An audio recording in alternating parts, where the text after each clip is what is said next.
Hello friends, ನಮಸ್ಕಾರ. Patel computer ಚಾನಲ್ಗೆ ನಿಮ್ಮೆಲ್ಲರಿಗೂ ಹಾರ್ದಿಕ ಸ್ವಾಗತ. ಫ್ರೆಂಡ್ಸ್, ಇವತ್ತಿನ ವಿಡಿಯೋದಲ್ಲಿ ಏನಪ್ಪ ಅಂದರೆ ಒಂದು ಸಿಹಿ ಸುದ್ದಿ ಬಂದಿದೆ ಅಂತ ಹೇಳ್ಬೋದು. ಹೊಸ ಪಡಿತರ ಚೀಟಿಗಾಗಿ ಯಾರು ಅರ್ಜಿನ ಸಲ್ಲಿಕೆ ಮಾಡಲು ಬಯಸ್ತಾ ಇದ್ದಾರಾ, ಯಾರು ವೇಟ್ ಮಾಡ್ತಾ ಇದ್ದಾರಾ, ಈ ಒಂದು ವಿಡಿಯೋ ತಮಗೆ ಎಲ್ಲರಿಗೂ ಒಂದು ಸಿಹಿ ಸುದ್ದಿಯನ್ನು ಕೊಡ್ಬೋದು.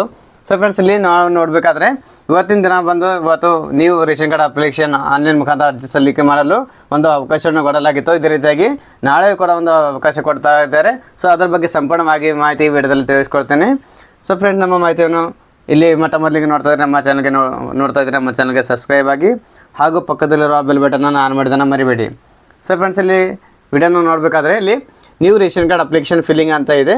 ಇಲ್ಲಿ ಅಪ್ಲಿಕೇಶನ್ ಫಿಲ್ಲಿಂಗನ್ನು 15/1/2025ರಿಂದ 31/1/2025ರವರೆಗೆ ಇಲ್ಲಿ ಬೆಳಗ್ಗೆ 10 ಗಂಟೆಯಿಂದ ಸಾಯಂಕಾಲ 5 ಗಂಟೆವರೆಗೆ ಇಲ್ಲಿ ಸಕ್ರಿಯಗೊಳಿಸಲಾಗುತ್ತೆ. ಅಂದರೆ ಅರ್ಜಿಯನ್ನು ಸಲ್ಲಿಕೆ ಮಾಡಲು ಒಂದು ಅವಕಾಶವನ್ನು ಕೊಟ್ಟಿರ್ತಾರೆ.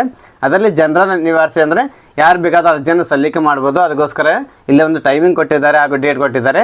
ಯಾವುದು ಡೇಟಪ್ಪ ಅಂತಂದರೆ ಇಲ್ಲಿ 22 ಜನವರಿ 2025ರಿಂದ ಅಂದರೆ ಇವತ್ತಿನ ದಿನದಿಂದ ಮತ್ತು ನಾಳೆ 23/1/2025ರವರೆಗೆ ಮಧ್ಯಾಹ್ನ 3 ಗಂಟೆಯಿಂದ 5 ಗಂಟೆವರೆಗೆ ಒಂದು ಅರ್ಜಿಯನ್ನು ಸಲ್ಲಿಕೆ ಮಾಡಲು ಒಂದು ಅವಕಾಶನ ಕೊಟ್ಟಿರ್ತಾರೆ. ಸೊ ಫ್ರೆಂಡ್ಸ್, ಯಾರ್ಯಾರು ಹೊಸದಾಗಿ ಅರ್ಜಿಯನ್ನು ಸಲ್ಲಿಕೆ ಮಾಡಬೇಕಂತ ಅವಕಾಶ ಯಾರು ಪ್ರಯತ್ನ ಮಾಡ್ತಾ ಇದ್ದಾರೆ, ಮುಂಚೆ ಹಳೆ ರೇಷನ್ ಕಾರ್ಡಲ್ಲಿ ಏನಾದರೂ ಹೆಸರಿದ್ದರೆ ಮುಂಚೆ ನೀವು ಡಿಲೀಟ್ ಆಗಬೇಕಾಗುತ್ತೆ. ಹೆಸರೇನಾದರೂ ಡಿಲೀಟ್ ಆದರೆ ಮಾತ್ರ ನೀವು ಹೊಸ ಅರ್ಜಿಯನ್ನು ಸಲ್ಲಿಕೆ ಮಾಡಲು ಒಂದು ಅವಕಾಶ ಇರುತ್ತೆ. ಯಾವುದೇ ಥರ ಹಳೆಯ ರೇಷನ್ ಕಾರ್ಡಲ್ಲಿ ಹೆಸರಿದ್ದು ಅರ್ಜಿಯನ್ನು ಸಲ್ಲಿಕೆ ಮಾಡಿದಲ್ಲಿ ನಿಮ್ಮ ಅರ್ಜಿಯನ್ನು ಯಾವುದೇ ಥರ ಇಲ್ಲಿ ಅಪ್ರೂವಲ್ ಆಗೋದಿಲ್ಲ. ಸೊ ಫ್ರೆಂಡ್ಸ್, ಮುಂಚೆ ರೇಷನ್ ಕಾರ್ಡಲ್ಲಿ ಹೆಸರಿದ್ದರೆ ಡಿಲೀಟ್ ಮಾಡ್ಕೊಳ್ಳಿ, ನಂತರ ಈ ಹೊಸ ಒಂದು ಅರ್ಜಿಯನ್ನು ಸಲ್ಲಿಕೆ ಮಾಡಿ.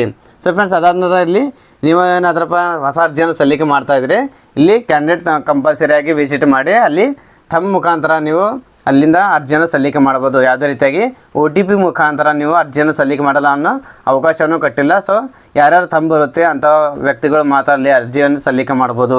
ಸೊ ಫ್ರೆಂಡ್ಸ್, ಅದೇ ರೀತಿಯಾಗಿ ಇಲ್ಲಿ ಎರಡನೇದಾಗಿ ಸ್ಪೆಷಲ್ ಇ-ಶ್ರಮ್ ನ್ಯೂ ರೇಷನ್ ಕಾರ್ಡ್ ಅಂತ ಇದೆ. ಸ್ಪೆಷಲ್ ಯಾರ್ಯಾರು ಇ-ಶ್ರಮ್ ಕಾರ್ಡನ್ನು ಮುಂಚೆ ಮಾಡ್ಕೊಂಡಿದ್ದಾರ ಅಂದರೆ ಅಸಂಘಟಿತ ಕಾರ್ಮಿಕರು ಯಾರ್ಯಾರು ಇದ್ದಾರ ಅವರು ಅರ್ಜಿಯನ್ನು ಸಲ್ಲಿಕೆ ಮಾಡೋಕ್ಕೋಸ್ಕರ 22/1/2025ರಿಂದ 23/1/2025ರವರೆಗೆ ಬೆಳಗ್ಗೆ 10 ಗಂಟೆಯಿಂದ 5 ಗಂಟೆವರೆಗೂ ಅರ್ಜಿಯನ್ನು ಸಲ್ಲಿಕೆ ಮಾಡ್ಬೋದು. ಸೊ ಅದಕ್ಕೋಸ್ಕರ ನೀವು ಇ-ಶ್ರಮ್ ಕಾರ್ಡನ್ನು ಮಾಡಿಸಿರಬೇಕು. ಇ-ಶ್ರಮ್ ಕಾರ್ಡನ್ನು ಇಲ್ಲಿ ಅಸಂಘಟಿತ ಕಾರ್ಮಿಕರಾದರೆ ಇಲ್ಲಿ ಅನ್ಆರ್ಗನೈಸೇಷನ್ ಸೆಕ್ಟರ್ ಅಂತ ಅದರಲ್ಲಿ ನೀವು ಅಲ್ಲಿ ಕನ್ಸ್ಟ್ರಕ್ಷನ್ ವರ್ಕರ್ ಅಥವಾ ಮೇಸನ್ ಆದರೆ ಯಾವುದೇ ಥರ ಲೇಬರ್ ವರ್ಕ್ ಮಾಡ್ತಾ ಇದ್ದೀರಾ ಅಂತ ಇಲ್ಲಿ ಮೆನ್ಷನ್ ಆಗಿರಬೇಕು. ಅಂಥವ್ರಿಗೆ ಮಾತ್ರ ಈ ಒಂದು ಆಪ್ಷನ್ಗೆ ಎಲಿಜಿಬಲ್ ಆಗ್ತೀರಾ. ಸೊ ಫ್ರೆಂಡ್ಸ್, ಅದೇ ರೀತಿಯಾಗಿ ಇಲ್ಲಿ special PVTG new ration card application ಅಂತ ಇದೆ.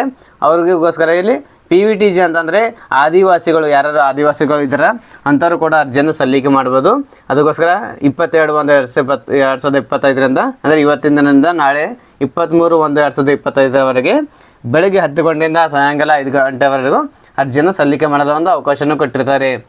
ಸೊ ಫ್ರೆಂಡ್ಸ್, ಬೇಗ ಯಾರ್ಯಾರು ಅರ್ಜಿಯನ್ನು ಸಲ್ಲಿಕೆ ಮಾಡಬೇಕಂತ ಪ್ರಯತ್ನ ಮಾಡ್ತಿದ್ರೆ ನಾಳೆ ನಾರ್ಮಲ್ ಜನರಲ್ಲಾಗಿ ಅರ್ಜಿಯನ್ನು ಸಲ್ಲಿಕೆ ಮಾಡೋರು 3 ಗಂಟೆಯಿಂದ 5 ಗಂಟೆ 2 ಗಂಟೆಗಳ ಕಾಲ ಟೈಮ್ ಇದೆ. ವಿಸಿಟ್ ಮಾಡಿ, ಯಾರ್ಯಾರು ತಮ್ಮ ಬರುತ್ತೆ ಪ್ರತಿಯೊಬ್ಬರು ಅಲ್ಲಿ ವಿಸಿಟ್ ಮಾಡಿ ಎಲ್ಲ ಕ್ಯಾಂಡಿಡೇಟ್ ಹೋಗಿ ತಮ್ಮ ಮಾಡಿ ಅದರ ಮುಖಾಂತರ ಅರ್ಜಿಯನ್ನು ಸಲ್ಲಿಕೆ ಮಾಡ್ಬೋದು. ಸೊ ಫ್ರೆಂಡ್ಸ್, ಈ ಒಂದು ಮಾಹಿತಿಯನ್ನು ಯಾರ್ಯಾರು ಹೊಸ ರೇಷನ್ ಕಾರ್ಡ್ ಅರ್ಜಿಯನ್ನು ಸಲ್ಲಿಕೆ ಮಾಡ್ತಾ ಇದ್ದಾರೆ, ಯಾರು ನಿಮ್ಮ ರಿಲೇಟಿವ್ಸ್ ಆಗಲಿ, ಫ್ಯಾಮಿಲಿ ಮೆಂಬರ್ ಆಗಲಿ, ನಿಮ್ಮ ಫ್ರೆಂಡ್ಸ್ ಆಗಲಿ ಪ್ರತಿಯೊಬ್ಬರಿಗೆ ವಿಡಿಯೋನ ಶೇರ್ ಮಾಡಿ. ಸೊ ಫ್ರೆಂಡ್ಸ್, ನಮ್ಮ ಮಾಹಿತಿ ಇಷ್ಟ ಆಗೋದಿಲ್ಲ ನಮ್ಮ ವಿಡಿಯೋನ ಲೈಕ್ ಮಾಡಿ, ಫ್ರೆಂಡ್ಸ್ ಜೊತೆ ಶೇರ್ ಮಾಡಿ. ನಾನು ಮತ್ತೆ ಭೇಟಿ ಆಗ್ತೇನೆ ಮುಂದಿನ ವಿಡಿಯೋ ಜೊತೆಗೆ. ಅಲ್ಲಿವರೆಗೆ ನಮಸ್ಕಾರ, ಧನ್ಯವಾದಗಳು, ಶುಭ ದಿನ.